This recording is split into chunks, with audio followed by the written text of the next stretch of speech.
ABB는 AI, 빅데이터, 블록체인으로 이 미래 5대 신산업 중 하나죠. 대구시의 테스트베드 실증 지원 사업을 통해서 지역기업이 지자체와 공공기관에 이 ABB 기술을 제공하는 기회가 마련되고 있다고 합니다. 산업용 설비의 고장 예측을 통해서 안전사고 위험 발생 방지에 성과를 보이고 있고요. 도서 메타버스 플랫폼 실증을 통해서 도서관 이용을 더 편리하게 하고 도서문화 활성화에 도움을 주고 있다고 합니다.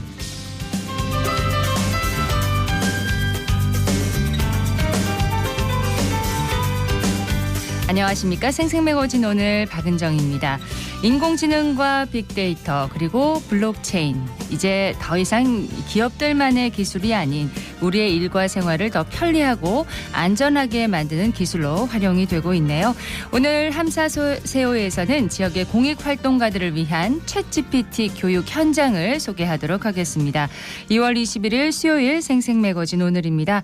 먼저 기자의 눈으로 지역의 현안과 이슈를 들여다보는 시간 함께하겠습니다. 경북일보 전재용 기자와 함께합니다. 어서 오세요. 안녕하십니까. 예, 오늘 어떤 얘기 해볼까요? 네, 국민의힘에서 텃밭인 대구 경북 지역에 1차적으로 공천을 좀 마무리를 했습니다. 네. 예, 단수 공천을 받은 현역들과 경선에 오른 후보들이 이제 유권자들의 이제 마음을 얻기 위해서 활동을 하고 있고요. 반면에 공천이 발표되지 않은 지역이 아직 있어서 그렇죠. 그곳에서는 여전히 긴장감이 돌고 있는 분위기입니다. 자, 국민의힘이 공천 결과를 차례로 발표하고 있습니다. 대구 경북에서 4명이 단수 공천을 받았어요. 네, 국민의힘 공천관리위원회가 지난 17일과 18일 이만희, 정의용 의원을 단수로 추천한 데 이어서 추경호 의원과 윤지혁 원내대표를 단수 추천했습니다. 예. 지역구는 영천, 청도, 고령, 성주, 칠곡 그리고 달성군, 달서구, 을입니다. TK 지역에서는 총 4명의 공천을 확정 지으면서 경선 없이 본선 무대에 오른 상태고요. 예. 이 가운데 이만희 의원은 지난 5일 가장 먼저 예비후보 등록을 마쳤고요. 추경호 의원은 어제 예비후보로 등록하면서 다시 한번 일할 기회를 주신다면 국민 행복과 지역 발전에 헌신하겠다라는 뜻을 전했습니다. 예. 윤재욱 원내대표와 정의용 의원은 지난 20일 기준으로는 예비후보 등록을 하지 않은 상태로 확인이 됐습니다.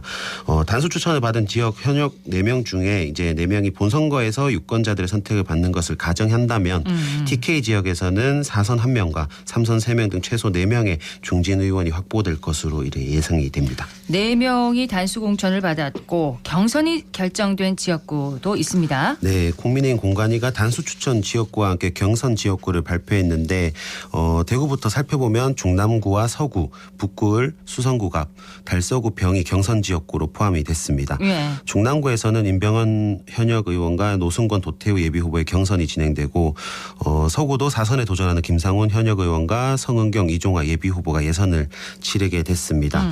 북구을 선거구에서도 김승수 의원과 이제 이상길 황시혁 예비후보 2명이 승부를 벌이면서 3개 선거구가 3인 구도로 경선이 진행되고요. 예.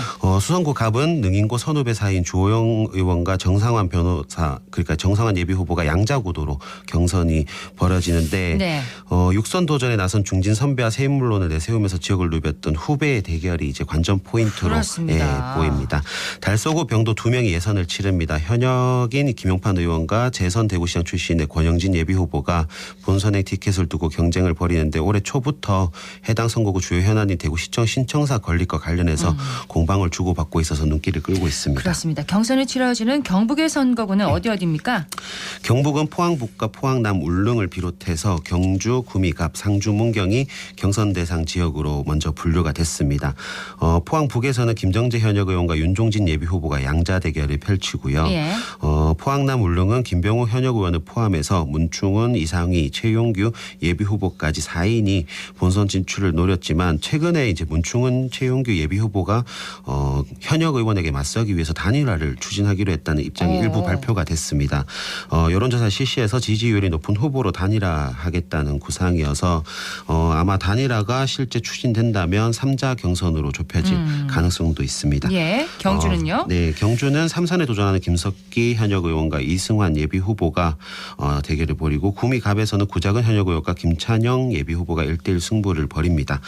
본선에 결정을 짓는 이제 승부가 펼쳐지고 예. 상주 문경에서는 이미자 현역 의원과 고윤환, 박진호 예비 후보가 3명이서 이제 경선을 벌입니다. 김천도 경선 지역으로 결정됐어요. 네, 이틀 전에 결정이 됐어요. 이틀 전 지난 19일인데 현역 송원석 의원과 김호진 전 국토교통부 1차관이 예선을 치르기로 결정이 됐습니다. 예. 자, 이렇게 대구 경북 일부 지역의 국민의힘 소속 후보들이 본선보다 더 치열하다는 이 경선에 돌입하게 됐습니다. 경선은 그럼 어떻게 치러지나요? 경선 시기는 아직 특정되지는 않지만 이르면 이달 말부터 늦어도 다음 달 초에는 경선이 진행될 전망입니다. 예. TK 지역의 경우 당원과 일반 국민 여론조사를 이제 5대5로 반영하는 방식의 경선이 치러지고요. 일반 국민은 선거구 유권자의 가상번호로 전화를 걸어서 면접원이 조사하는 방식으로 이뤄집니다. 총 2개의 여론조사 기관이 참여하는 걸로 확인이 됐습니다. 예. 이번 경선에서는 탈당 전력과 동일 지역 3선 이상 그리고 현역 평가 하위권 감산 페널티 적용 여부가 변수로 지금 꼽히고 있는데 평가 하위 10%에서 30%에 포함되는 현역은 경선 득표율에서 20% 감산 페널티를 받게 됩니다. 감산 페널티를 받을 후보가 경선에서 많은가요? 우선 현역 의원이 감산점을 받는 곳으로는 대구 수성구 갑, 서구, 중남구, 경북에는 이제 포항남 울릉, 김천 지역이 꼽히고 있습니다. 예. 대구 수성갑과 서구는 5선 주호영 의원과 3선 김상훈 의원이 동일 지역 3선 이상에 해당하는 걸로 됐고요. 그러면 이제 경선 득표율에서 15%의 페널티를 받게 됩니다. 이 감산 이유가 되는군요. 네. 특히 이제 3자 경선을 벌여야 하는 김상훈 의원 같은 경우에는 1차 경선에서 과반 득표를 하지 못하면 3자 경선에 이어서 양자 경선을 치러야 하거든요. 예. 여기서 현역 평가 하위 10%에서 30%에 포함되면 최대 35%까지 페널티를 받을 수 있어서 좀 마음을 놓을 수 없는 상황입니다. 그리고 임병헌 중남구 의원은 2년 전 보궐선거에 출마할 당시에 당을 탈당해서 무소속으로 출마한 경력이 있어서 3자 경선 과정에는 5%의 페널티를 과반 득표를 하지 못해 양자 경선을 치를 때는 7%의 페널티를 받을 수가 있습니다. 예, 무소속 출마도 이제 감산 페널티를 받게 되는군요. 네, 해당되는 예. 요건입니다. 네. 그리고 김병호 포항남 울릉 의원도 과거 당의 요청에 따라서 탈당한 전력이 있어서 사자 대결에서는 3%, 양자 대결에서는 5%의 페널티가 적용될 수 있는데 2명의 의원 모두 무소속으로 출마한 사실에 대한 소명을 한 상태여서 공관위가 페널티를 줘야 할지는 조금 두고 봐야 하는 상황입니다. 네. 그런데 단수 추천도 또 경선도 결정되지 않은 지역도 있잖아요. 그곳의 네. 분위기는 어떻습니까? 공천이 보류된 지역구는 동구갑 그리고 동구을, 북구갑, 수성구을, 달서구갑 등 대구 5곳이고요. 경산, 구미을, 안동 예천, 영주 영양 봉화 울진, 군위 의성 청송 영덕 등 경북의 5곳 지역구가 있습니다. 예. 우선 해당 지역구 현역 의원들은 좀 불안한 모습을 감추지 못하고 있고요. 아무래도 이제 컷오프 대상에 포함될지도 모른다는 예측이 계속 돌고 있기 때문입니다. 공천 배제 가능성이 있다. 네. 예. 현재 공관위에서도 추가로 경선 지역을 발표할 수는 있지만 지역에서는 아무래도 현역 컷오프 또는 이제 전략 공천으로 새로운 인물이 올 수도 있다라는 시나리오가 좀 많이 나오고 있고요. 그러네요. 반면에 해당 지역구에 도전장을 내민 예비 후보들 같은 경우에는 현역 컷오프가 될 경우에 이제 본선 오를 가능성이 더 높아지잖아요. 네. 그래서 많은 기대를 좀 품고 있는 분위기입니다. 몇몇 후보들은 캠프 인사들과 함께 자축했다는 얘기가 돌고 있을 정도로 현역과는 좀 다른 분위기를 내비치고 있습니다. 그렇군요. 자, 국민의힘 공관위가 최근 전국 지역구 가운데 과반의 공천 방식을 확정을 하면서 속도를 내고 있는 반면에 텃밭인 TK 지역 물갈이 윤곽은 드러내지 아직 않고 있는데 앞으로 어떻게 전망하십니까? 아무래도 현역 의원들의 반발이나 이탈을 막기 위해서 속도를 조절한다라는 이제 분석이 나오다가 속도 조절이요? 예, 제가 최근에는 공관위가 하위 10%에 속하더라도 현역을 경선에 참여시키는 안도 있지 않냐라는 얘기가 일부 언론에 보도가 됐어요. 예. 예, 그래서 우선 현재까지 국민의힘은 야당보다는 상대적으로 자금없이 공천을 진행하고 있고 그리고 그동안 해왔던 인위적인 물갈이와 다르다는 이제 좀 긍정적인 평가가 있습니다.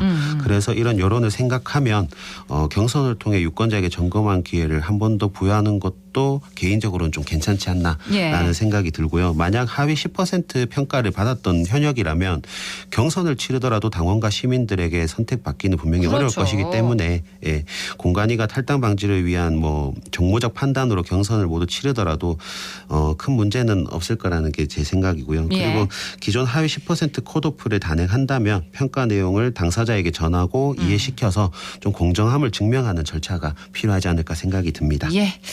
자, 국민의힘의 대구 경북 지역 1차 공천 마무리된 사항들 짚어봤습니다. 경북일보 전재훈 기자였습니다. 고맙습니다. 감사합니다.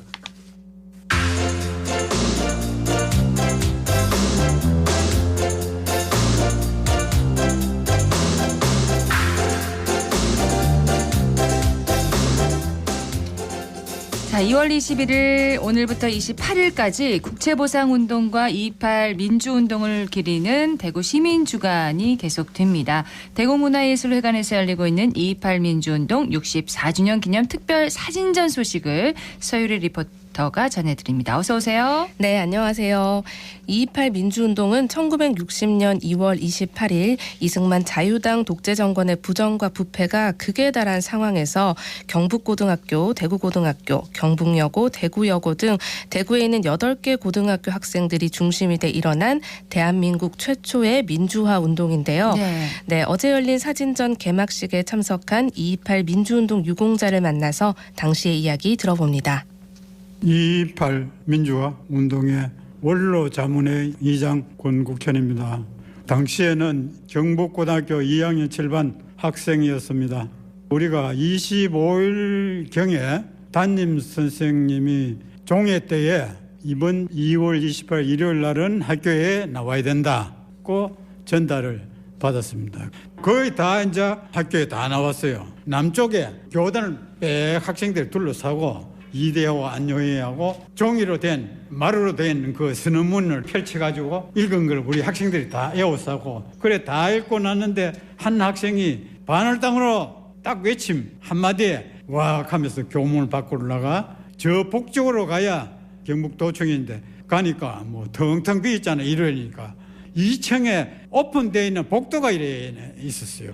트럭 소리가 확 나더니 트럭 2대에 경찰 꽉 싣고 경북도청 문 앞으로 오고 있는 걸 우리가 보고 한 100여 명이 튀쳐나오고 시청 쪽으로 육렬로 딱 서가 있고 시청 내거리에 딱 오니까 또 2 트럭에 경찰이 딱 내려가 그때는 총에다 칼 꼽는 거 알아요? 착검이라고 하던 그 군내에서 쫙 꼽아 부득부득 하는 게 뭐 행렬 앞에 딱 서니까 학생들이 생긴 그런 거 처음 봤잖아. 그러니까 뭐 그 길로 해가 와다닥 해가지고 골목골목으로 막 피해가 이제 나는 어느 봉제하고 이제 마침 어디에 들어갔어요. 그래가 해질 때까지 그 집에서 숨어 있다가 그래 무사히 집에까지 갔죠. 와, 당시 현장에 있었던 분의 이야기를 들으니까 역사 속 그날이 아주 생생하게 그려지네요. 네, 맞습니다. 이분은 당시에 기차를 타고 통학을 했는데요. 그 옆자리 어르신들이 보던 신문 기사를 보면서 영국의 더 타임즈에서 한국은 장미꽃이 필 수 없는 나라인데 이번 중고등학생의 시위를 보니 앞으로 꽃이 필 수 있겠다라는 내용을 접했다고 합니다. 네. 그래서 전시장에 있는 외신 보도 부분에 특별히 더 관심을 갖고 봤다고 하는데요. 시민들은 이 전시 어떻게 봤는지 들어봤습니다. 경북고등학교 이제 시위대를 이제 학생들이 걱정되니까 선생님이 따라 나갔는데 지금 사복 승자들한테 학생들이 잡혀 나가는 걸 말리고 있는 장면이거든요. 당시 고등학생이랑 지금 고등학생이 조금 많이 다르긴 하겠지만 그래도 이제 아직 미성년자라는 상황인데 정부나 이런 거에 대해서 좀 대항을 하면서 시위도 하고 한다는 게 진짜 대단하다고 느껴졌고 앞으로 시민분들도 같이 관심 가지면 대구가 또 많은 분들이 방문하고 민주화 운동사적으로도 좀 더 중요한 도시였다는 것이 많이 알려지지 않을까 싶습니다. 2.28 민주운동이 우리 대구에서 일어났다는 자체도 영광스러웠고 앞선 선배님들께서 이렇게 훌륭하게 나라를 지키기 위해서 의식을 가지고 운동했다는 자체가 굉장히 감개무량했습니다. 경북고 학생들이 선언문을 낭독을 하고 바로 달려가는 그런 장면이 당시에 그 현장에 있었던 게 이제 연상이 되면서 좀 감회가 좀 다르게 다가옵니다. 대구에서 시작한 민주운동이 전국으로 이제 확산되는 결정적인 계기가 된 점은 대구 시민으로서 되게 자랑스럽게 생각할 만한 일인 것 같고, 기념 전시를 통해서 앞으로도 대구 시민 정신으로 쭉 이어지면 참 좋겠다는 생각을 해봤습니다. 전시회에서 눈여겨볼 만한 부분이 뭔가요? 네, 2.28 민주운동 발생 직후에 그 미국 대사인 메카나기가 2.28 상황을 담아서 미국 국무부에 보낸 문건이 있는데요. 네. 이걸 통해서 당시 미국에서도 이 운동을 예의주시하고 있었다는 점을 알 수가 있고요. 또 2.28 민주운동의 역사적 지위가 남다르다는 것도 확인할 수 있습니다. 시간순으로 전시되어 있는 사진을 보면서 1960년 그날부터 오늘날까지의 모습 한눈에 볼 수 있는데요. 예. 2.28 민주운동 기념사업회 백재호 기획 홍보국장에게 자세한 이야기 들어봤습니다.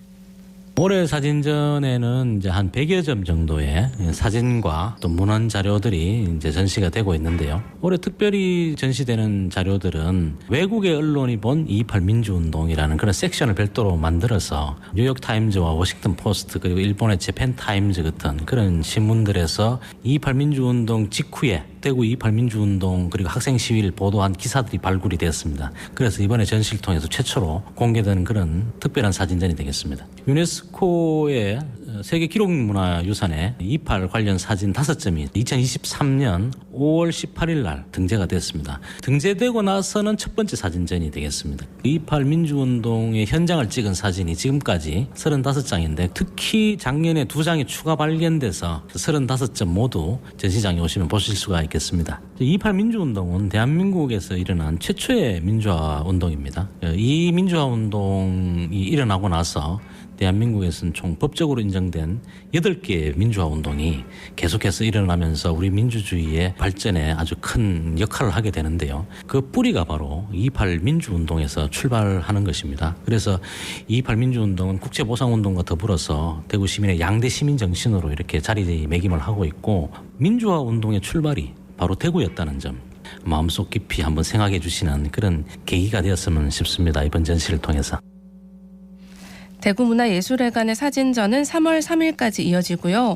동부도서관, 수성도서관, 남부도서관과 2.28 기념학생도서관 등에서도 연관 전시가 열리고 있으니까요. 예. 네, 대구 시민주간 기간 동안 방문해보시면 좋겠습니다. 이런 전시회는 정말 놓쳐서는 안 될 것 같습니다. 네, 맞습니다. 네, 서유리 리포터 고맙습니다. 네, 고맙습니다.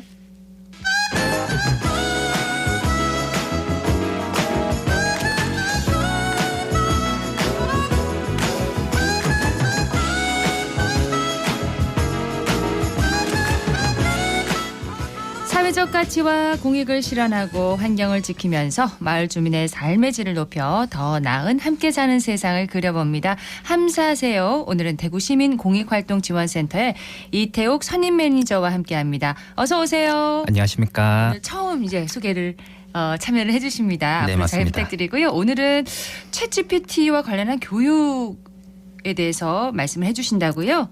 네, 최근에 나온 스마트폰에 고도의 AI 기능이 탑재되어 있어 굉장히 화제가 됐습니다. 네. AI를 기반으로 언어의 장벽을 허무는 실시간 통역이라든지 검색, 사진에도 AI를 적용할 수 있다고 하는데요. AI가 작년에 이어 올해도 뜨거운 감자잖아요. 그렇죠. 그래서 공익센터에서는 올해도 공익활동가들의 역량 강화를 위해 공익활동 실무에 배우고 써먹는 챗GPT라는 이름으로 교육을 진행했습니다. 예. 네, 어떤 내용으로 교육이 진행됐는지 소개해드리도록 하겠습니다. 챗GPT를 공익활동에 활용하는 그런 교육이군요. 네, 맞습니다. 예. 챗GPT 교육에 대한 반응이 뜨거웠다면서요? 네, 교육을 시내에 있는 혁신공간 바람이라는 곳에서 진행했는데요. 와이파이라든지 교육 적정 인원수 신경 써야 할 부분들이 있어서 30명까지만 받을 계획이었는데요. 네. 많은 분들이 관심 가져주셔서 교육 신청을 받은 지 2, 3일 만에 목표로 했던 최대 인원이 신청하셨고요. 와. 센터에서 교육 사업을 진행하면 홈페이지나 SNS에서도 이제 게시를 하는데 그 게시글을 보고 계속 문의가 많이 왔습니다. 예. 그래서 앵콜 교육을 급하게 준비했는데 이 앵콜 교육도 오픈한 지 며칠 만에 인원이 다 찼고 현재는 접수를 마감한 이야, 상태입니다. 반응이 정말 뜨거웠네요. 네, 맞습니다. 공익활동가들을 대상으로 한 AI 교육을 기획하게 된 배경은 뭘까요? 네, 생성형 인공지능을 AI라고 하잖아요. 네. AI 기술이 등장하면서 기술의 적용 범위와 성능이 더 확대되어 가고 있는 인공지능에 대한 학습이 사회적 가치를 만드는 공익활동가들에게 큰 도움이 되지 않을까 생각했습니다. 그래서 올바르게 이용하고 필요한 영역에 적절히 활용할 수 있도록 그리고 역량을 키울 수 있도록 공익활동가들을 위한 맞춤형 AI 교육을 기획했습니다. 네. 처음부터 끝까지 대구 시민공익활동지원센터가 기획해서 만든 교육은 아니고요. 많은 곳에 도움이 있었는데 루트 임팩트, 비영리 IT 지원센터, 구구컬리지라는 지원 조직과 공익활동단체가 협력했고 네. 한국 마이크로소프트가 후원을 맡았습니다. 오. 저희 대구 시민공익활동지원센터는 교육 홍보라든지 모집 등 교육 운영의 실무적인 부분들을 맡았습니다. 많은 곳에 도움이 있어서 교육이 아주 완성도 있게 진행될 수 있었을 것 같습니다. 교육을 진행했던 곳 중에 한 분의 이야기를 직접 들어봤습니다.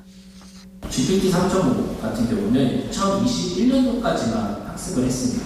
그래서 최신 지식에 대해서는 모른다라고 답변을 하고요. 음악을 컴파일에서 하시려면 플러그인이 있어요.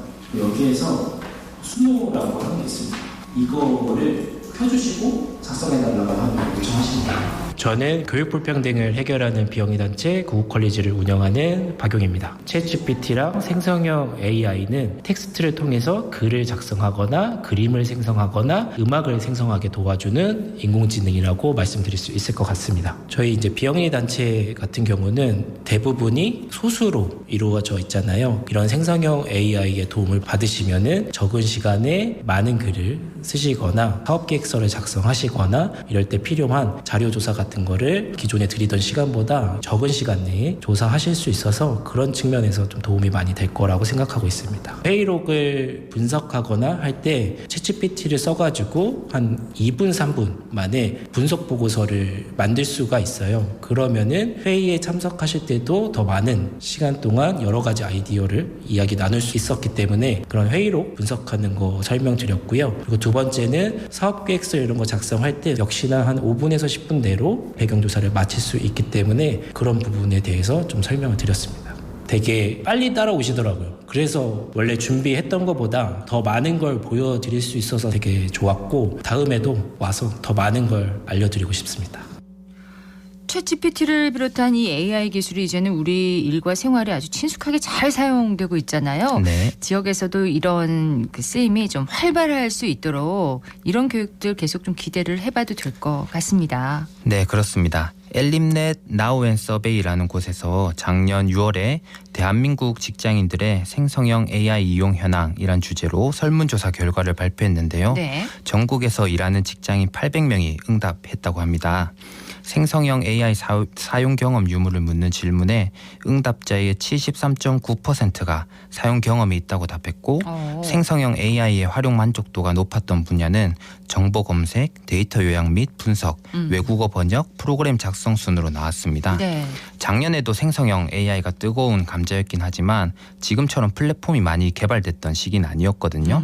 그럼에도 당시 직장인들의 70%가 넘게 생성형 AI를 사용했다는 것은 네. 상당히 많은 직장인들이 챗GPT를 비롯한 생성형 AI에 관심을 가지고 사용하고 있다는 것이고 교육을 받았던 공익활동가들도 챗GPT, 코파일럿을 활용해서 카드뉴스 이미지 제작이라든지 사업계획서 작성 등 다양한 측면을 배우면서 많은 도움이 됐고 관심을 가지는 모습을 볼 수 있었습니다. 네, 현장 분위기 더 궁금해집니다. 챗GPT 교육에 참여한 공익활동가의 목소리도 직접 들어보시죠. 저는 대구의 도모클럽 봉사단의 대표 이선아입니다. 챗GPT는 좀 익히 한번 배운 적도 있고 또 우리가 공익활동하면서 계획을 만든다든가 또 우리가 내일 아침에 우리 봉사단원들하고 줌 미팅도 있는데 봉사계획이라든가 또는 활동한 거를 자료화한다든가 그런 것들에 좀 유효한 디지털 지식이라고 생각했고 오늘 코파일럿이라는 것을 새로 알게 됐는데 최신의 것이라고 해서 알려주셨는데 너무 흥미로웠고 이런 것들을 잘 활용해서 우리 활동들이 잘 알려지고 또 많은 사람들이 함께 활동하고 또 행동이 이어질 수 있는 그런 게 되도록 하는 좋은 지식이었다고 생각합니다. 오늘 교육 받은 김진희라고 합니다. 작년 6월 달에 제가 우연히 챗GPT 한번 강의를 들은 적이 있었는데요. 그때 들을 때는 그냥 챗GPT라는 게 이런 게 있다 정도의 수준이었었는데 내가 하는 업무에 어떻게 써야 하는지에 대해서는 배우지 않았었기 때문에 그게 좀 궁금했었고 오늘 마침 할 수 있다라고 되어 있어서 신청해봤습니다. 저는 강사단을 같이 꾸리고 있는 상황이기 때문에 정기적으로 회의를 굉장히 많이 하고 회의록을 항상 제가 그냥 수작업으로 다 기록을 했었는데 물론 가끔 중요한 것들은 클로바를 쓰기도 하지만 이거는 그냥 회의했는 내용들을 한눈에 일목요연하게 볼 수 있으니까 혹시나 회의에 참석하지 못하셨던 분들도 그 부분들을 다시 리마인드하기 굉장히 좋을 것 같고 다음 회차 회의에도 어떤 그 회의 내용에 대해서 같이 좀 빨리 보고서 그 이후에 진행될 수 있는 논의들을 더 잘 할 수 있는 방법이 되겠다 이런 생각들이 좀 들었습니다. 공익활동가들의 AI 활용 역량이 더 올라갈 것 같습니다. 네. 자, 지역의 공익활동가와 또 시민들이 참여할 수 있는 또 다른 사업도 있나요? 네. 대구 시민공익활동지원센터의 대표적인 사업이죠. 바로 씨앗인데요. 씨앗 사업은 내가 이런 사회 문제를 한번 해결해보고 싶다. 이런 활동을 하면 지역에 좋은 변화가 일어날 것 같다. 다들 이런 생각 한 번씩 해보셨을 것 같아요. 그동안 생각만 하셨던 공익활동을 경험하고 실천할 수 있도록 지원해드리는 사업이 씨앗 사업입니다. 신청을 받나 봐요. 네. 3월 4일부터 공모를 시작해서 4월 7일까지 신청을 받을 예정이고요. 또 한 가지 더 소개를 해드리면 네. 시민공익활동가 아카데미라고 해서 공익활동이란 무엇이고 앞서 말씀드린 씨앗 사업을 사례와 함께 구체적으로 알려드리면서 이 씨앗 사업으로 공익활동을 경험하신 분들이 공익활동을 어떻게 경험하고 성장하셨는지 사례 발표하는 시간이 3월 7일 목요일 오후 2시에 있습니다. 네. 이 아카데미에 참여하시면 씨앗 공모 사업에 가산점도 있다고 하니까 대구 시민공익활동 지원센터 홈페이지에서 내용을 확인하시고 아카데미와 씨앗 사업 모두 신청해 보시면 좋을 것 같습니다. 오늘 말씀 여기까지 듣겠습니다. 고맙습니다. 감사합니다. 대구시민공익활동지원센터의 이태욱 선임 매니저였습니다. 오늘 대구 경북 지역의 비 소식 계속 이어지겠습니다. 예상 강수량 대구와 경북 내륙 지역에는 10에서 60, 동해안 지역은 30에서 80mm 정도 내리겠고요. 낮 기온은 4도에서 8도 분포로 어제보다 1, 2도가량 낮겠습니다. 생생매거진 오늘 순서 여기까지입니다. 박은정이었습니다. 고맙습니다.